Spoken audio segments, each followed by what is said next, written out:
di Miftahul Ihsan kalian semua, meski dalam suasana Covid, suasana yang tidak membolehkan untuk hadir bertatap muka dalam ruang belajar, di sini tetap dilaksanakan pelajaran pendidikan baik di lembaga pondok pesantrennya maupun di sekolah menengah kejuruan, termasuk di sekolah menengah pertama. Ini sesuatu yang luar biasa. Sekali lagi saya mengaturkan appreciate, penghargaan setinggi-tingginya kepada muassis Mubir Bapak Kiai Haji Ahsan beserta seluruh jajaran Dewan Pengurus Yayasan, kepala sekolah dan para guru di strata SMK maupun strata sekolah menengah pertama. Dan bagi adik-adik yang lulus wisuda pada strata sekolah menengah pertama dan sekolah menengah kejuruan, ini adalah baru awal perlintasan untuk menempuh jenjang pendidikan yang lebih tinggi, yang lebih bermanfaat, yang tentu saja akan kita tempuh, akan kita lakukan, tidak berhenti sampai dengan tamat di SMK maupun di SMP. Mudah-mudahan segenap orang tua kalian juga diberikan kesehatan oleh Allah Subhanahu wa Ta'ala, serta keberkahan rezeki untuk terus mendorong anak-anaknya mencari ilmu setinggi-tingginya. Amin Allahumma ya Rabbal Alamin. Hadirin sekalian, anak-anakku sekalian dan para orang tua murid serta para kiai, menyipir pernyataan Ali bin Abi Thalib radhiyallahu anhu wa karamallahu wajhah. Beliau berkata, ini terdapat di halaman 36 dalam Nasaihul Ibad yang disyarahi oleh Syekh Muhammad Nawawi bin Umar bin Arabi Al-Bantani yang berguru langsung kepada Syekh Yusuf Sambiliwani, Syekh Arifin, Syekh Zaini Dahlan, termasuk beliau mengambil beberapa ilmu dari Syekh Ahmad Khatib dan Syekh Arsad Al-Banjari. Dalam kitab ini disampaikan makalah perkataan daripada Sayyidina Ali rahimallahu ta'ala. Beliau berkata, laula khamsu khisalin. Lafaz laula itu dipergunakan. Pertama, menunjukkan kepada bentuk huruf yang ditidakbolehkan untuk menghadirkan jawaban karena adanya sebuah syarat. Laula harfun yadulu alam tina'il jawab liwujudu syaratin. Dan kebiasaan laula dalam dialektika ilmu linguistik bahasa Arab mesti membuang khobar. Wa ba'da laula ghaliban hadful khabar, dalam Ibnu Malik dinyatakan demikian. Nah, ini menunjukkan stressing dalam bahasa Arab sesuatu yang kontradiktif apabila dipahami secara rasional dari struktur kalimat. Ali radhiyallahu anhu berkata, lawala khamsu khisalin, sekiranya saja,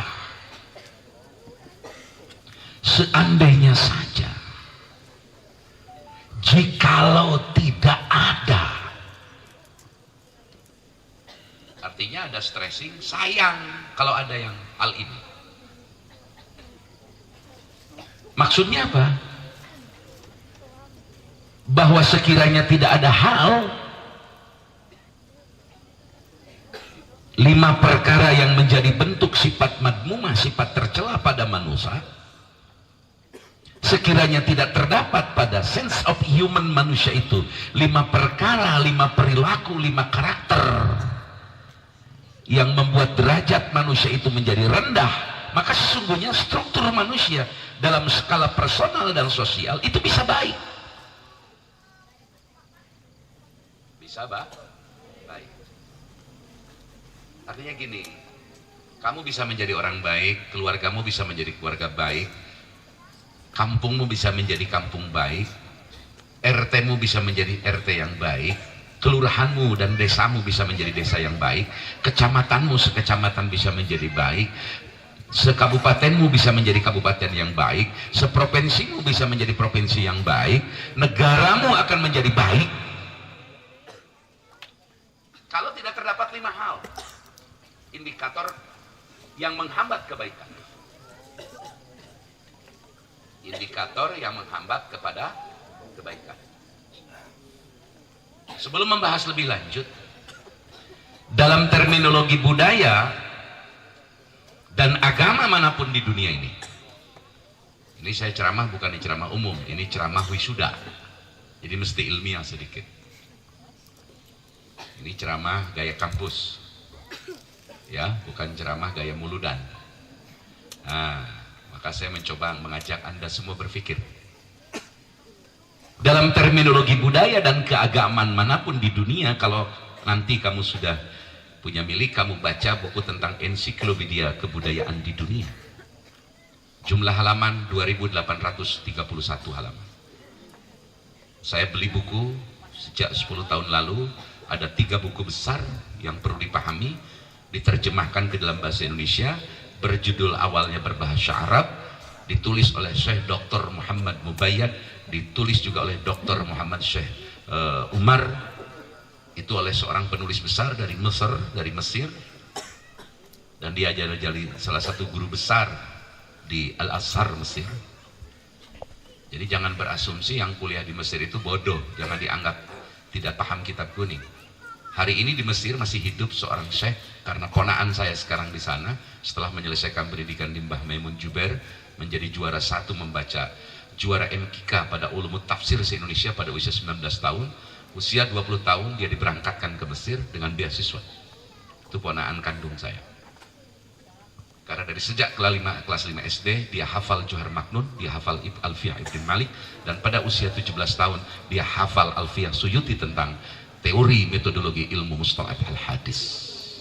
Ganteng lagi insya Allah, seperti pamannya insya Allah. Lo iyo, lo sampean tuh bagaimana genetika, kalau irisan wajah tuh bagaimana genetika. Genetika itu yang disebut dengan teori ilmu DNA, itu sebenarnya oleh Al-Quran sudah diajarkan sejak dari dahulu kala. Nah baik, dalam terminologi kebudayaan dan agama manapun di dunia ini, bahwa semua agama, semua kebudayaan yang dilahirkan baik melalui konvensi kebudayaan secara sosial maupun dilahirkan oleh pendekatan-pendekatan historis dan empirik seseorang, ngaran agama jeung kebudayaan TKB ke tujuan hidup nanti yang bahagia. Saya tanya anak-anakku, Kristen pengen bahagia tidak orang Kristen? Orang Yahudi pengen bahagia tidak? Hindu pengen bahagia tidak?